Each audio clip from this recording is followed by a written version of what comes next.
Hey guys, welcome back to another episode of the Mind Muscle Connection podcast. Today is a solo episode and I have a topic that I want to dive into. But first, before I dive into that, so if you didn't listen or if you didn't get to the episode yesterday, I dropped my performance recomp method. And again, this is my signature one-on-one high touch coaching program. Okay.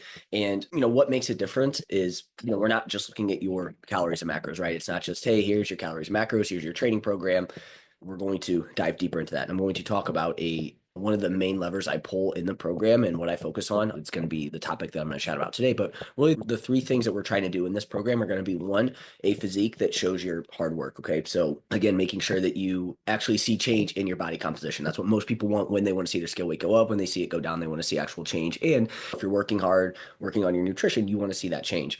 And then performance you can feel. So this performance is performance in the gym. It's performance out of the gym. It's just performance in life. We want to make sure you are feeling good and performing well in whatever you decide to do. And I truly believe that focusing on improving your body, whether that be just from a nutrition perspective, training perspective, improving your body composition, whatever it is, it's going to allow you to perform better in the gym and in life, which is, again, whether you play pickleball, golf, or any sport or anything like that, or you just have kids you need to keep up with. That's just something that is super important. And then lastly, at the bottom of the pyramid of everything is our overall health. So we want to feel good as well too. And again, most programs are going to overlook this aspect of it. So we need to make sure your overall health is in the right spot. And again, this is going to be one of the things I'm going to chat about in the episode today. And this is based on the 5 pillars. So what I'm going to do is at the end of this episode, I'm going to talk about the 5 pillars and how it can relate to the topic that I'm going to chat about today. So again, this is for someone if you've been spinning your wheels despite training hard, you're tired of feeling like crap to see results,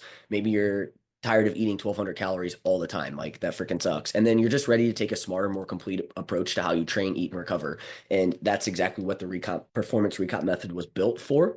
And if you're interested in that, you can click the link in the show notes on setting up a call to chat about if it's something that would be something that you need or interested in, or you can just reach out to me on Instagram, Jeff, HOEHN_, and you can shoot me over some questions you may have.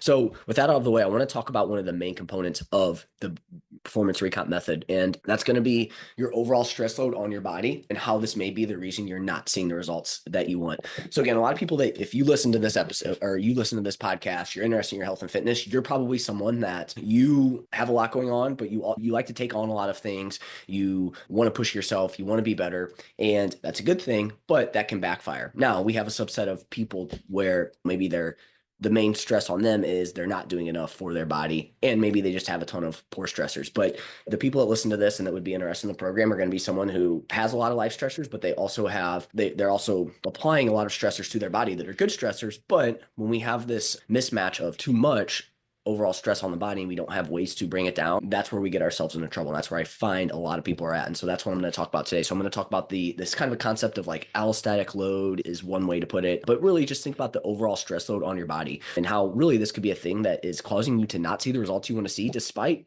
working hard and training regularly and messing with your nutrition and focusing on other things outside of the gym. And so again, most people really, they think it's all about just training and macros when it comes to results. And that is true. That is a huge piece of all this, right? Getting your nutrition dialed in. But I feel like there's this overly simplistic approach and push towards just training and macros, right? Like when somebody gets a coach and they want to improve their body composition, those are the 2 areas that really get a lot of focus. Some people don't focus on the nutrition side of things, but again, a lot of people do focus on the nutrition side of things, but it's just like calories or just macros. It's always I'm eating X amount of calories or, hey, this is my macros. And then training I'm training 6 days a week. And again, those are great things and it's going to be important. And obviously dialing in those things are super important, but it's only one piece of the puzzle, right? And again, to come back to the stress load on the body, your body responds to total stress from every angle. And so what are things that can add to your stress load? So first, physical stress, right? So lifting, cardio, conditioning, staying active, these are all things that they are stressors to the body. Now, these are particularly good stressors. However, as I'm going to talk about, when we have too much stress load on our body as a whole, and again, a lot of people think of stress as just you feel stressed because you have work deadline or financial stress or whatever it is, right? And that is a huge piece of it, but that's only one little aspect of it. But again, the issue becomes like, okay, so physical stress, we do need, that is a good stressor on the body. But again, it's when we have too much overall stress on the body. And again, like I said, there's a lot of things that people don't realize that are stressors on the body. And then we have psychological stress, stress, right? So this is your perceived stress. This is, hey, work is super busy. You have a lot to do for work. You had a fight with your partner. You have a new baby at home. You're pissed off at traffic, whatever it may be. Kudos. If you're currently in traffic right now listening to this, take a deep breath for me.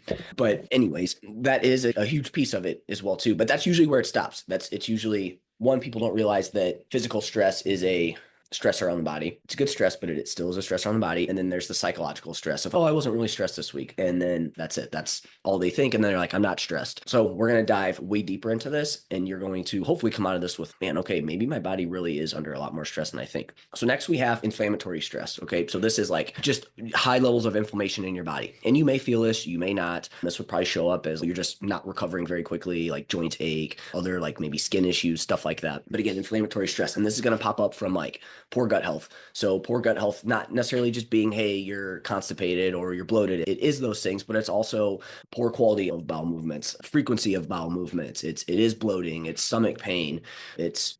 Those are all things that would go under the gut health side of things. And again, if that's not in place, that is a stressor on the body. That's going to add inflammation, and that's a stressor on the body. And it's also a double whammy because we're probably not absorbing all of our nutrients, which in turn is going to lead to some nutrient deficiencies, which is a stressor on the body as well. So again, when we look at the gut, if that's not in check, that is adding stress to the body, even though you don't necessarily associate that with stress. Processed diet, highly processed diet we're lacking, again, whole foods, things like that, just a lot of packaged type foods. Maybe you're going out to fast food regularly. That is a stressor on the body. These types of foods, again, I guess big picture here with this too. It's like, now, if you just go out and get fast food once, or you have processed food once, that's not an issue. It's this yes, how much you do at one time, but it's also the overall like exposure to it and how often you do it. And it's also in combination with all these other stressors. So once we start to stack all these things up, that's where it becomes an issue. So again, this could show up in someone who's not really stressed, but they're tracking their calories and macros, but maybe they're trying to do a more if it fits your macros approach. And that's where this would fall into. Alcohol, again, that's going to add to inflammation on the body, and that's going to be a stressor on the body. And then double whammy and I'm going to get to this next, but it's paired right before sleep or the more you have. And then again, another double whammy if that caused you to eat more food. And then in turn, that's going to lead to alcohol itself can be a gut irritant, which is going to lead to the issues we just talked about. So it's like a lot of these things compound, and it ends up being this kind of vicious cycle, even though you may feel like, oh, hey, I'm not really stressed. But what you will see is someone is psychologically stressed, and then they go to alcohol, right? And then it's going to lead to all these issues. Again, poor sleep. So again, not getting enough sleep, using alcohol to like right before bed, that's going to impact your sleep. Again, that's going to lead to some inflammatory stress on the body. And then poor body composition. Being too lean can be a stressor on the body, but then also too high levels of body fat can be a stressor on the body. Particularly when we look at body fat, we're particularly looking at like visceral fat as being the really high, like inflammatory type of body fat there. But again, poor body fat is a stressor on the body. So you take someone here who, again, maybe they're just stressed from work, or maybe they're not stressed and they don't think that they're stressed at all, but they have poor body composition, low muscle, and high body fat. Again, that's another stressor on the body. And again, there's a lot of like downstream effects, but in and of itself, again, adipose tissue is visceral fat's really the big one to play. But again, it's the lack of muscle and high levels of body fat that really are the big issue there. And then we have circadian disruption, right? So late nights, too much light exposure, too late at night, not necessarily overall, not getting sunlight throughout the day, too much caffeine, and then that messes with your circadian health. Again, circadian disruption is a stressor on the body, but you could start to see now where maybe some of these things are starting to add up for you. And then we have dieting stress, chronic calorie deficits. A deficit is a stressor on the body. You could say the same thing about a surplus. Again, but this is all dependent on your body composition, right? It's not like you go straight into a calorie deficit and it's going to be a stressor on the body. It's very dependent on your current body composition. So you have higher levels of body fat. You dropping your body fat is going to lower your overall stress load on the body because you're getting to healthier body fat levels. But we can take this too far where then you start to you stay in this calorie deficit for too long. That's where you can start to run into issues. And again, it's not necessarily the calorie deficit itself that is the issue. It's all the downstream effects. It can impact your gut health, right? So if we're in this chronic kind of low calorie state, stomach acid can lower, and then you have some trouble with absorption and things like that. And it can slow down. It can also slow down. So again, thyroid does slow down when we're in these extended deficits. And that can impact your gut, your just overall kind of motility, how quickly things move through. You can become more constipated, which is going to run into some issues where now we're going to have some hormonal issues potentially in terms of estrogen. So there's just this kind of trickle down effect of the calorie deficit. But then we also have, you're probably getting low micronutrients and you're not getting as many vitamins and minerals. And then you're have psychological stress on top of it. So you're depleting your micronutrients quicker. And so that's really where you run into issues here. So it's not necessarily you just being in a deficit of stress around the body. It's how we go about it. It's the other things that we do. And it's this chronic low calorie state that's really the issue. And then on top of it, usually people in the state are trying to maintain like a certain body fat or weight. And then they're also really pushing themselves in the gym. And then they live a high stress lifestyle. So again, this is where all these things start to add up. It's not just the calorie deficit. It's not just the chronic calorie deficit. Yes, that's an issue, but it's when it's stacked on top of all these other aspects where it can start to you're just throwing a lot of things at your body. And again, usually these type of people that that stay in these low calorie states, really push their training, have high psychological stress too, right? The same thing applies to work. They're burning the candle at both ends with work. They're always trying to do more. So again, this is where you start to see that. And then we have environmental stress, right? So this is like your air quality. This is like endocrine disruptor. So this is like you being careful with using too much plastic, right? Filtering your water. These are all things that can start to add up. This is one where I kind of think of it as like the next level. Okay, let's focus on these things that I just talked about first, but we're also adding insult to injury with these things. And it's more of an issue when all these things are not in check. So these are all things that add stress load to our body. Really, everything we do is going to add some stress to our body. And so it's all about managing it. And so the thing though is your body doesn't separate like training stress from life stress. So you have a tough workout, you have a stressful day at work and low calories to your nervous system. It's all added stress your body has to manage. Your body's not gonna be like, oh, that's okay. That was training stress. It's good. All these are stressors. Again, like I said, we have some good ones, we have some that aren't great, but they all still are stressors on the body. But as I said, not all stress is bad. We do. And when I say not all stress is bad, overall, like we're not trying to get to zero stress to where you just live this lifestyle where you don't worry about anything, whatever it may be. Like that's not it. We need stress to grow physically, mentally, and emotionally. You're not gonna get to better body composition by continuing to eat the way you are. You have to change that a little bit, right? You have to get into a deficit for a little bit. Again, it's a stressor on the body, but it can be a good stressor on the body. Training, same thing. You're not going to build muscle by just sitting there and taking testosterone or eating more protein. Like you have to push yourself. You have to get out of your comfort zone. You have to have that stress. You have to place that stress on your body. Same thing with emotionally as well, right? A lot of times the most kind of stressful times in terms of whether it's a breakup, whether it's money issues, work related, school, whatever it is, it's like in order to really grow and get to that next level, like you have to experience that. So it's not all bad. It's just what matters is the type of stress that we're placing on our body, the total amount. So again, the type of stress being, yes, we need stress, we want stress, but we want to be careful with some of these stressors that are just unnecessary. And then it's the total amount of stress that we have. And then it's also how are we balancing this? Because there's obviously the inputs of adding more stress, but then there's the other side of things of how are we managing that? And this is where some of your lifestyle practices and stress management things can come into play here. So again, when your stress load gets too high, you're just placing too much stress on your body, it's not going to adapt to it's not going to adapt in terms of fat loss. It's not going to adapt to the training that you're doing. It's not going to adapt to want to build more muscle, etc. It's just more in like a survival type mode at that point, right? Recovery is going to slow. You're going to feel sore for longer. You're going to feel lethargic. You're not going to feel great. You may be getting sick more often. Your immune system is going to be lowered, right? Muscle progress is going to stall. Your body's not going to be like, oh, cool, let's just add a ton of muscle here in this stress state. No, something's going on. We got to figure out what's going on here.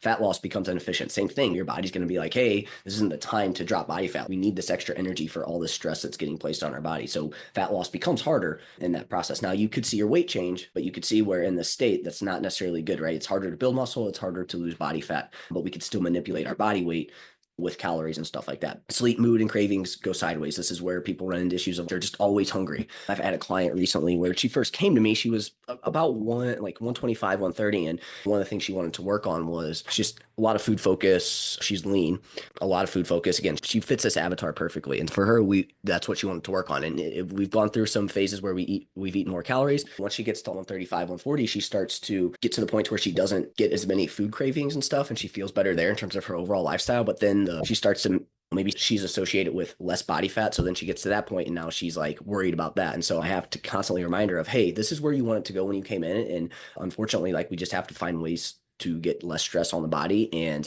you have to figure out where that is. And again, maybe it's not necessarily at your most optimal leanest body composition, but again, we have to look at that. But really the big thing being the cravings, the food noise, whatever it may be, part of it is because she's trying to maintain that low body weight.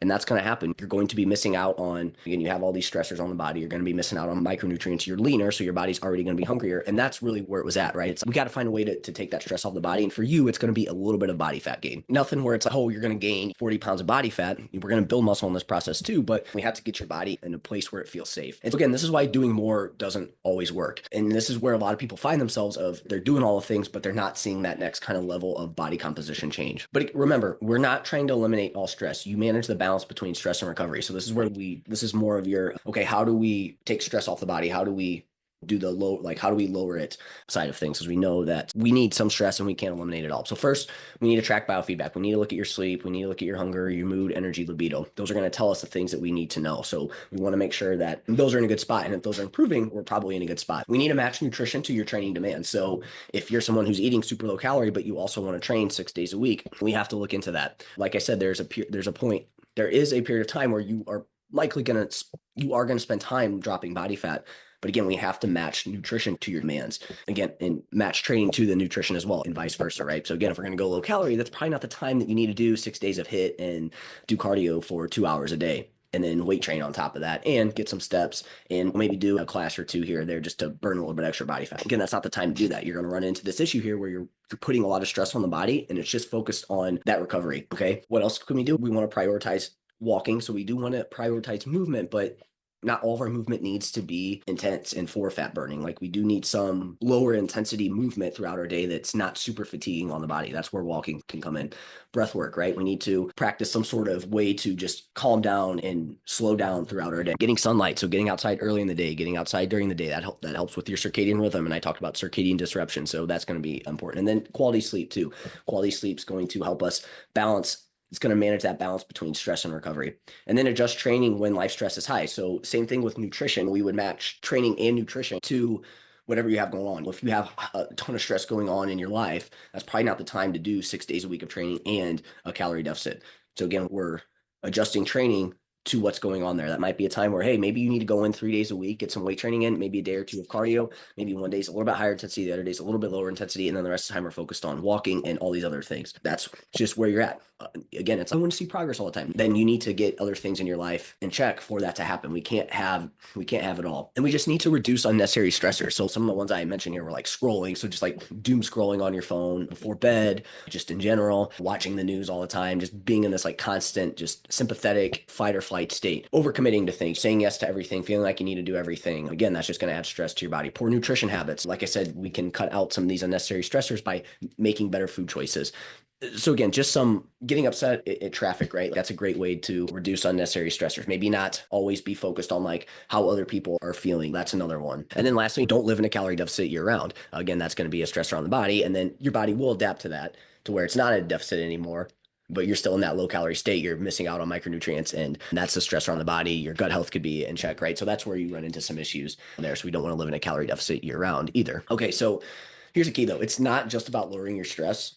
It's about raising your capacity. And so when we apply the right stressors like progressive training, conditioning, good nutrition, and structured challenges, and we pair them with balancing your overall stress load, your body can become more resilient to the stress. Okay. You can train harder, you can handle more life stress, you can recover faster, and you can make progress without constantly burning out. So over time, we're not just managing stress, we're expanding what we can handle, but we have to do this first. And you can't do that by being in this state of a ton of life stress, constantly pushing training, not ever slowing down, being in a calorie deficit. Like you have to take stress off. We have to pull stress off the body somewhere. And again, we have to understand where to pull stress off the body, where to put the stress, and then how to time it all around. And so again, this is one of the biggest levers I pull with clients. And really what my thought process is around the performance recomp method is, again, we're focusing on those three things I talk about: health, performance, and actually improving your body composition. And to me, this is the main core aspect of it, is finding ways to put the right stressors on the body and then pulling stressors off the body where we need to. And this isn't just changing your workouts or macros. It's not, oh, hey, you're not seeing results, let's just throw more cardio on and then let's drop your calories more. That's not what we're doing here. It's actually looking into, okay, so what's going on outside of the gym? What does that look like? What does your macros actually look like? What are the food choices you're actually making? And then from a training perspective, what can we adjust there?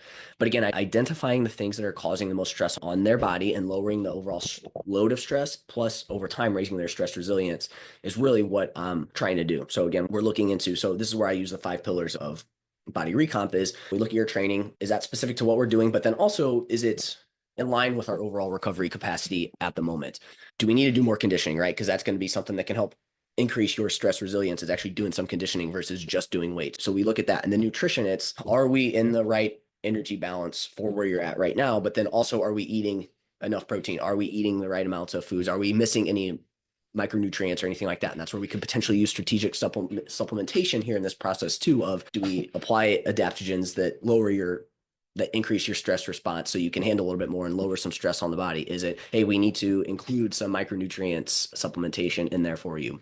So we're looking at those things and always assessing and analyzing where you're at. And then we have 3, overall movement, developing a lifestyle outside of the gym to where we're staying active, but within your recovery capacity. And then we have lifestyle optimization. So this is the huge part. This is the part of the stress load aspect that we really want to look at here. Again, circadian health, sleep, stress management, your environment. These are all things that we want to optimize to get you to this point, to take unnecessary stressors off the body, lowering your overall stress load, but then over time, doing things that are going to allow you to have a higher stress resilience. And then lastly, mindset, because mindset's huge too. The way you talk to yourself, the way you think about things, that's going to impact stress on your body as well too. If you're always negative about everything, this is just how I am, everything happens to me, that's going to be a stressor on the body. So we also have to look at the mindset side of things. I can't tell you how many times I've seen that hold people back, even though they're doing everything right. So again, because when stress is too high, your body can't adapt, it can't recover, it can't change.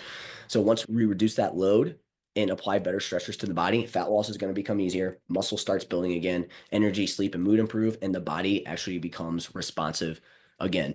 And so again, that's really what I try to do with the core thing that I'm doing with the performance recomp method are these things here. That's it for this episode. If you guys have any questions on this, you're interested in learning more about the performance recomp method, again, you can hit the link in the show notes to set up a free call. We can chat about it more, or you can reach out to me on Instagram, just DM me performance recomp method, and we can chat about it in more detail. Again, this is going to be open until May 1st, so a little less than a week from now. And I am only taking on 5 people for this. That's just what I have capacity for at the moment. And again, I'm looking for people that are serious about this and they really feel like they're in this spot. And yeah, really looking forward to whoever decides to want to work with me on that. But that's it for this episode, and I'll chat with you guys next time.